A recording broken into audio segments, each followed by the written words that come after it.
Class में हमने exercise 12.1 complete कर ली थी और आज हमें एक्सरसाइज 12.2 पढ़ना है। इसमें आप क्वेश्चन नंबर 1 देखेंगे तो इसमें लिखा हुआ है कि a bar in the shape of a quadrilateral ABCD has angle C 90 degree. तो देखिए हमने एंगल C की 90 डिग्री बना दिया, यहाँ पर 90 डिग्री हो गया, ठीक है। और AB आपकी 9 दी हुई है तो ये इसको A ले लीजिए और ये वाली आपकी हो जाएगी D। तो AB को यहाँ दिया, ये A हो जाएगा, ये AB आपकी 9 हो जाएगी, ठीक है। BC आपकी 12 है तो ये आपकी 12 हो जाएगी, ठीक। CD आपकी 5 है तो ये 5 हो जाएगा आपका, और AD आपकी 8 है तो ये आपकी AD क्या हो जाएगी, 8 हो जाएगी। क्लियर? ये आपको इतनी चीजें गिवन है। तो लिखा है how much area does it occupy. तो इतना इस पार्ट का, इस क्वाड्रिलेटरल पार्ट का एरिया कितना होगा, ठीक है। तो अभी आपको, अगर आपको कोई क्वाड्रिलेटरल दिया होगा, कोई स्पेसिफिक क्वाड्रिलेटरल जैसे स्क्वायर हो गया, रेक्टेंगल हो गया, रोम्बस हो गया, पैराग्राम हो गया, ठीक है, अगर ये सब दिया होगा तो आप उसका एरिया निकाल देते। लेकिन आपको यहाँ पे क्या है, यहाँ पे क्वाड्रिलेटरल तो पता है लेकिन कौन सा क्वाड्रिलेटरल है वो नहीं पता है। तो इसका एरिया हमारे पास नहीं है कि एरिया क्या, मतलब एरिया का फॉर्मूला हमारे पास नहीं है, स्पेसिफिक फॉर्मूला। तो वो कैसे निकालेंगे, देखिए हम इसमें क्या करते हैं कि इस DB को ज्वाइन कर लेते हैं। इस DB को अगर हम ज्वाइन करें तो देखिए ये एक राइट एंगल ट्रायंगल बन गया, ठीक है। ये क्या हो गया, राइट एंगल ट्रायंगल बन गया।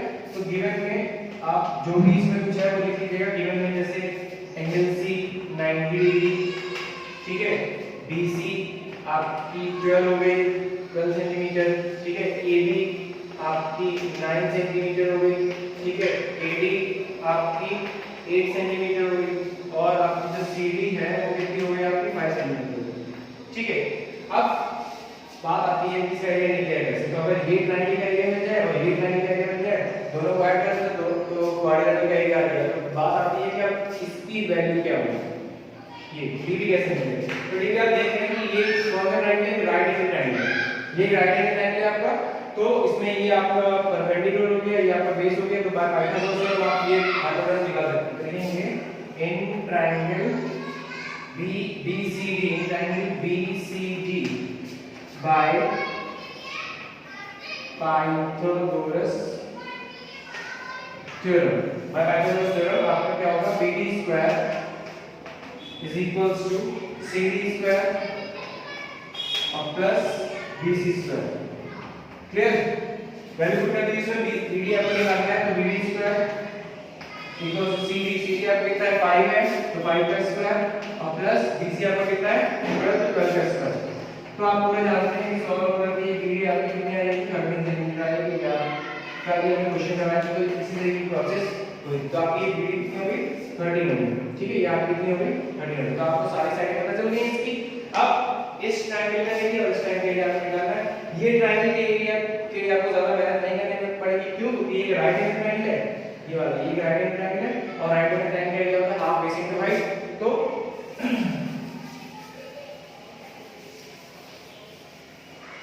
लिखेंगे area of triangle BCD, area of triangle BCD हो जाएगा half into base into height. तो टू सीजन का तो ये आपका 30 सेंटीमीटर स्क्वायर आ जाएगा, ये कौन सी इक्वेशन, ठीक। अब बात आती है इसके एरिया की। अब देखिए यहाँ पे तीनों साइड अलग अलग है और ट्रायंगल कौन सा है वो पता नहीं, ये 8 है, ये 9 है, ये 13 है, तो सारी साइडें अलग है। स्केलिन ट्रायंगल है तो एरिया ऑफ स्केलिन ट्रायंगल कैसे निकलता है, बाय हेरोन फॉर्मूला, जो कि हमारा चैप्टर है। तो लिखेंगे एरिया, पहले करेंगे फॉर ट्रायंगल B या ABD, फॉर ट्रायंगल ABD हम क्या निकालेंगे, S निकालेंगे। That means semi perimeter 8 + 9 + 8 + 9 + 13 upon 2। तो इसको ऐड कर लीजिए, 8 9 17, 17 13 कितना हो गया, 30 हो गया, 30/2 यहाँ पे कितना हो गया, 15 हो गया, ठीक, सेंटीमीटर। अब एरिया ऑफ ट्रायंगल ABD क्या होता है, under root area formula S minus A, S minus B, S minus C। S कितना आया है आपका, 15, तो 15 minus 8, 15 minus 9 और 15 - 13, ठीक है। सॉल्व करेंगे और इसको तो ये हो जाएगा 15 × 15 - 8 हो जाएगा 8 7 7 और ये 2 हो गया। अब इसको क्या करेंगे, इसको फैक्टराइज कर लीजिए आप इसको, तो 15 को लिख सकते हैं 3 into 5, 7 होगा नहीं, 6 को लिख सकते हैं 2 into 3 और ये लास्ट में 2, ठीक है। 15 को 3 into 5 लिख दिया, ये 7 हो गया, 6 को लिखा 2 into 3 और ये क्या हो गया 2 हो गया। अब देखिए किसके पेयर्स बन रहे हैं, तो देखिए एक 3 का ये इसके साथ पेयर बन गया, ठीक है, एक आपका 2 का ये पेयर बन गया, ठीक। अब देखिए 7 और 5 अकेला रह गया, इसका पेयर नहीं बन पाया, तो 2 और 3 को बाहर निकाल रहे हैं, तो एक 2 बाहर आ जाएगा, एक 3 बाहर आ जाएगा, मतलब 6 हो जाएगा। एरिया का कितना हो जाएगा 2 into 3 और अंडर रूट 5 से जाएगा 35, तो जाएगा 35, ठीक है। ये हो जाएगा 6 रूट 35 सेंटीमीटर स्क्वायर, ठीक है। अब समस्या ये है कि ये रूट 35 कैसे मिलेगा, तो रूट 35 आपने लॉग डिवीजन मेथड से स्क्वायर रूट निकालना आपको सीखा होगा, इसी क्लास में सीखा था और एक बार हमने भी आपको पढ़ाया था, मैंने आपको 7th मैथ्स पढ़ाई थी, तो हमने लॉग डिवीजन मेथड से आपको स्क्वायर रूट निकालने सिखाया था। तो इसके बाद का काम आपको खुद करना है। खुद क्या करना है, आपको रूट 35 की वैल्यू निकालनी है अप टू 2 डेसिमल प्लेसेस, उसको 6 से मल्टीप्लाई करना है तो एक वैल्यू आ जाएगी, तो ये वाला एरिया और ये 30 इन दोनों को बाद में ऐड कर देंगे तो आपको इस पूरे कोऑर्डिनेट का एरिया मिल जाएगा। तो सबसे पहले काम आपको रूट 35 की वैल्यू निकालना है, इसको 6 से मल्टीप्लाई करना है, ये पूरी फिगर की वैल्यू मिल जाएगी आपको, और उसके बाद 30 इसमें ऐड कर देंगे तो आपको पूरे का एरिया मिल जाएगा, ठीक है। तो this was the question number 1। इसके बाद हम क्वेश्चन नंबर 2, तो इसको आप खुद करेंगे, यहां पर मैंने कर दिया 100 करना कर दिया, बस आपको इसमें वैल्यू यहां पर निकालनी है, 6 से मल्टीप्लाई करना है, ये पूरा मिल जाएगा, उसके बाद आपको 35 करना है। तो ये क्वेश्चन नंबर 1 था, ठीक है। इसके बाद क्वेश्चन नंबर 2 जो है वो पूरा का पूरा इसी तरीके से है, आपको फिगर बनाना है on the basis of given condition, और उसके बाद आपको इसको सॉल्व करना है। तो बिल्कुल ही फर्स्ट क्वेश्चन की तरह है, तो आप इसको खुद करेंगे। क्वेश्चन नंबर 1 में कर रहा है 2 और 3, जो इसमें थर्ड वाला आप देख रहे हैं एक एरोप्लेन बना हुआ है, ठीक है। ये थोड़ा सा कॉम्प्लिकेटेड क्वेश्चन है, और क्योंकि अगर अभी हमने इसको करना शुरू किया क्वेश्चन देखो तो पूरा समय यही ले लेगा और हमारा क्वेश्चन भी कंप्लीट नहीं हो पाएगा, तो हमें छोड़ना पड़ेगा। तो ये क्वेश्चन नंबर 3 जो है ये हम आपको बाद में बताएंगे, ठीक है।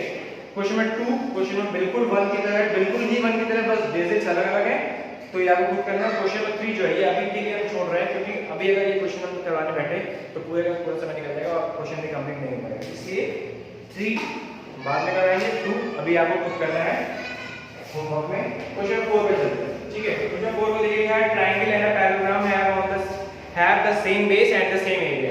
एक ट्रायंगल और एक पैरेललोग्राम, इनका बेस सेम है और एरिया भी सेम है। तो एक ट्रायंगल मान के ये वाला हो गया, ठीक है, और एक पैरेललोग्राम, दोनों का बेस सेम है। मान लीजिए ये बेस, ये आपका ट्रायंगल हो गया, उसका बेस जो है सॉरी ये उसका बेस ये है, उसका एक पैरेललोग्राम बनाते हैं, ये पैरेललोग्राम है, उसका भी बेस क्या है, मान ये बेस आपका ये बी हो गया, सी हो गया, ये ए हो गया, और ये आपका हो गया ई या डी, और ये हो गया आपका ई।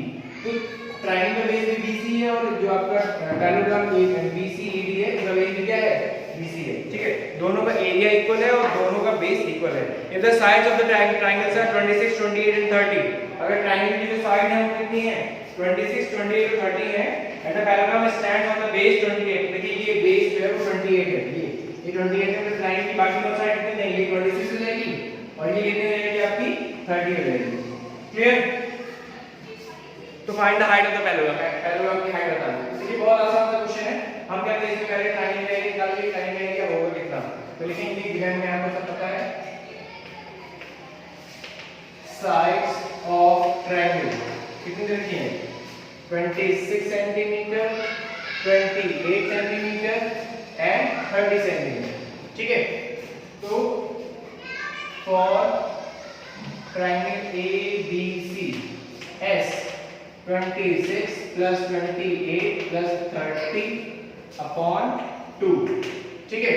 26 plus 28 plus 30 upon 2 ऐड करेंगे इन सबको, तो 8 6 14 4 क्या ये 1, ठीक, और ये हो जाएगा 2 तो 4 4 4 8 84 अपॉन 2, ये कितना हो जाएगा आपका 42 सेंटीमीटर, ठीक है।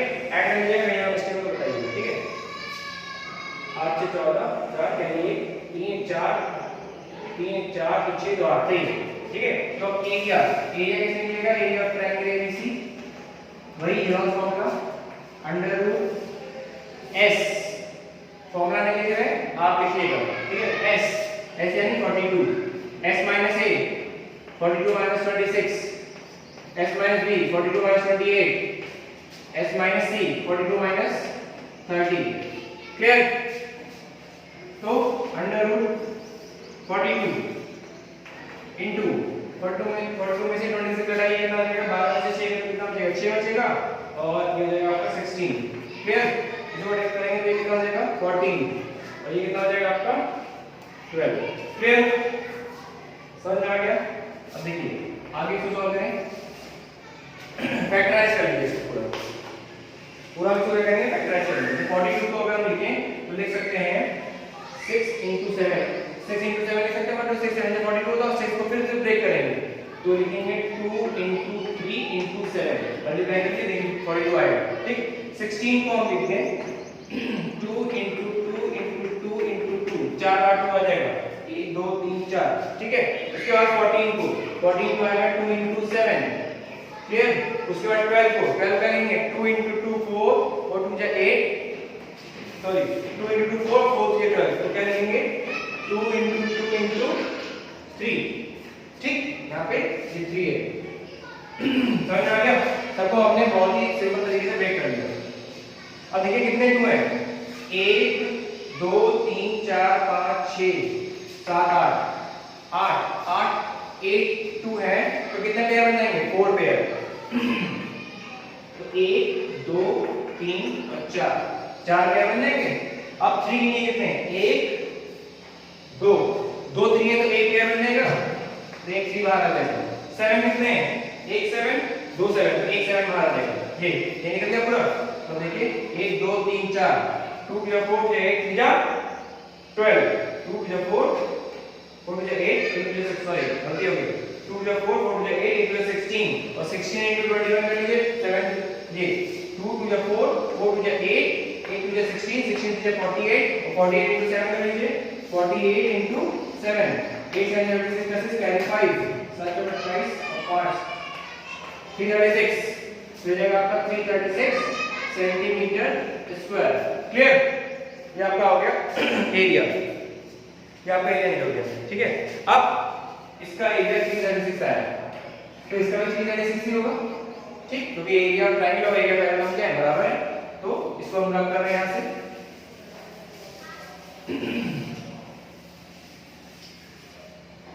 सिंस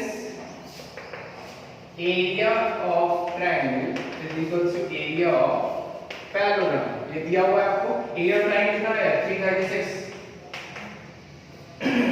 पैरालेलोग्राम का एरिया होता है बेस इनटू हाइट, तो बेस कितना है 28 है और हाइट आपको करनी है निकालनी है, ठीक है।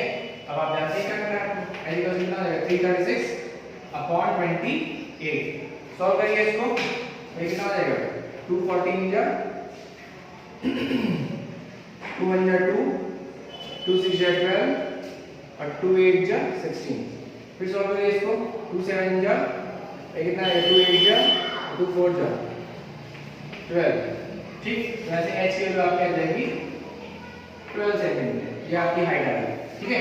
तो यहाँ पे ये क्वेश्चन क्या होगा बताऊंगा आपको हाइट निकालनी है, ठीक, क्लियर, क्लियर हो गई। इसके बाद नेक्स्ट क्वेश्चन की तरफ चलते हैं। बहुत ही बारीकी से क्वेश्चन को लीजिएगा, क्वेश्चन में कुछ नहीं है, केवल और केवल वैल्यूज पुट करके आपको केवल सॉल्व करना है, बस यहाँ दिमाग लगाना है, यहाँ क्या है, यहाँ दिमाग अगर आप लगा ले गए तो आप बहुत आसानी से चीजों को कर लेंगे, ठीक है। अगर यहाँ जरा सी मिस्टेक हो गई तो आपका आंसर कभी भी सही नहीं आएगा, तो इस चीज का ध्यान रखिएगा कि मल्टीप्लिकेशन में और फैक्टराइजेशन में गलती मत करिएगा, ठीक है। क्वेश्चन नंबर 5, क्वेश्चन 5 देखिए, लिखा हुआ है rhombus shaped field has green grass for 18 cows to graze। एक rhombus shaped field है, एक rhombus shaped field है। rhombus आप जानते हैं क्या होता है, it is a special type of parallelogram in which all four sides are equal and the diagonal bisects each other at 90 degree, ठीक है। चारों साइड इक्वल होती हैं और डायगोनल जो है वो 90 डिग्री पे क्या करते हैं, बाइसेक्ट करते हैं। ठीक है, तो एक राउंड शेप फील्ड है, उसमें ग्रीन ग्रास है, उसमें 18 गाय जो है वो ग्रेस कर रही है, चल रही है। ठीक है, तो if each side of the rhombus is 30 centimetre, जो ये रोम्बस है इसकी जो साइड है वो कितनी है, 30 सेंटीमीटर की है। तो ये 30, ये भी 30, ये भी 30 और ये भी 30। ठीक, and its longer diagonal is 48. longer diagonal कितना हो गया, ये कितना है आपका 48 सेंटीमीटर। तो आपको निकालना है कि how much area of the grass field will each cow be getting. तो अगर 18 काउस ग्रेस कर रही हैं तो एक काउ कितने एरिया को ग्रेस करेगी आपको ये बताना है। तो देखिए आपके पास सिंपल सा तरीका है, जो ये जो आपका डायगोनल ऑफ रोम्बस होता है, डायगोनल ऑफ रोम्बस या फिर डायगोनल ऑफ पैरेललोग्राम, वो उसको दो इक्वल एरिया के ट्रायंगल में डिवाइड करते हैं। ये ध्यान रखिएगा, जो डायगोनल ऑफ रोम्बस होता है या डायगोनल ऑफ पैरेललोग्राम होता है वो उसको दो इक्वल एरिया के ट्रायंगल में क्या करता है, डिवाइड करता है। ठीक है, तो आप इसको दो तरीके से कर सकते हैं, या तो थ्योरम फॉर्मूला से कर दीजिए या फिर आपके पास रोम्बस के एरिया का फॉर्मूला भी होता है। ठीक है, रोम्बस के एरिया का फॉर्मूला भी होता है। रोम्बस के एरिया का फॉर्मूला होता है half into product of diagonal, half into product of diagonal. तो उसके लिए आपको दोनों डायगोनल बताना चाहिए, लेकिन आपको यहां पे क्या है, एक डायगोनल पता है। ठीक, तो हम क्या करेंगे इसको, क्योंकि हम न्यूटन फॉर्मूला पढ़ रहे हैं इसलिए हम न्यूटन फॉर्मूला से ही करेंगे। तो देखिए जो रोम्बस का डायगोनल होता है, चाहे कोई भी डायगोनल हो, वो उसको दो इक्वल एरिया के ट्रायंगल में डिवाइड करता है। तो हमने ये डायगोनल जो ड्रॉ किया है, तो ये डायगोनल क्या कर रहा है, उसको दो इक्वल एरिया के ट्रायंगल में डिवाइड कर रहा है। तो अगर एक ट्रायंगल का एरिया निकाल के उसको डबल कर दो तो पूरी फील्ड का एरिया मिल जाएगा। ठीक, तो हम क्या करेंगे, एक फील्ड का एरिया निकालेंगे। तो देखिए इन गिवन में side of rhombus, side of rhombus कितनी दे रखी है, 30 सेंटीमीटर, और डायमीटर कितना दे रखा है, 48 सेंटीमीटर। ठीक है, तो देखेंगे for triangle ABD, for triangle ABD S कैसे निकालेंगे, 30 plus 48, तीनों साइड का सम 30 plus 30 और प्लस 48 अपॉन 2। क्लियर, समझा के 30 plus 30 60 plus 40 कितना हो जाएगा, 108 अपॉन 2, यानी कितना आ जाएगा 54 सेंटीमीटर। अब एरिया, तो एरिया कितना हो जाएगा आपका, under root S 48 54 sorry S minus A 54 minus 30, S minus B 54 minus 30, S minus C 54 minus 48। Clear, अब सॉल्व कर लीजिए इसको। तो केवल हमने वैल्यू पुट करने दिया, कुछ नहीं करा है। ये पहली साइड है, दूसरी साइड मतलब ये A, ये B और C, हमने S निकाल दिया और वैल्यू पुट कर दी। मेरे पास फॉर्मूला यहां पे नहीं लिखा है, वो आपको दिखेगा। ठीक है, तो हो जाएगा 54 into 30 कितना हो जाएगा 40, इधर भी कितना हो जाएगा 40, और 54 से 8 कितना बचेगा 48 गया, तो आपको बचेगा 6, यहां जाएगा कितना 6 आ जाएगा। ठीक है, अब फैक्टर कर लीजिए, 54 का क्या लिख सकते हैं, 54 लेंगे आपका 27 into 2, तो 27 लिख सकते हैं 3 into 3 into 3। ठीक है, तो ये हो जाएगा 3 into 3 into 3 जो हो जाएगा 9, 3 3 या 9 ये 27, और 27 into कितना हो जाता है 48। क्लियर, इसके बाद 40 into 40 कर लीजिए और 40 into 40 कर लीजिए, वैसे तो क्या लेंगे 2 into 3। क्लियर, क्लियर है। इसके बाद अब देखिए किस तरीके से पेयर बन रहा है, 1 2 3 और 4 3 है, तो 2 3 बाहर आ जाएंगे, 2 कितने हैं 1 2 2 2 है, एक पेयर बन जाएगा, एक 2 बाहर आ जाएगा और एक 14 बाहर आ जाएगा। क्लियर, और देखिए 3 3 9 और 9 3 18, 18 into 14 कर लीजिए, 18 into 14 72 और 18 252, तो आपको कितना आ गया 252। एरिया आपका आ जाएगा 252 सेंटीमीटर स्क्वायर, ये आपका एरिया आ गया। ठीक, ये आपका एरिया आ गया इस ट्रायंगल का। तो इसका भी वही होगा, तो क्या करेंगे, एरिया ऑफ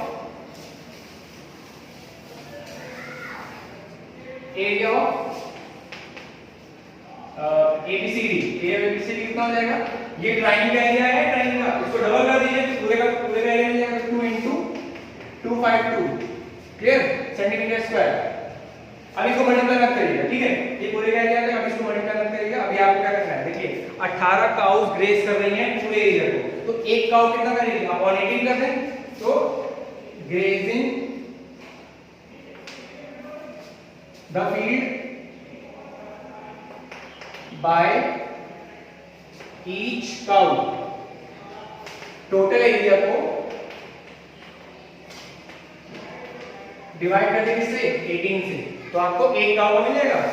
तो इसके बाद आप क्या कर सकते हैं, देखिए हमें ये पूरा एरिया बेस करवाना था, टोटल कितनी काउ थी, 18 थी, तो 18 काउ थी, ठीक है। एक काउ का बताया तो क्या करेंगे, अपॉन 18 कर देंगे, इसको सॉल्व कर लीजिए।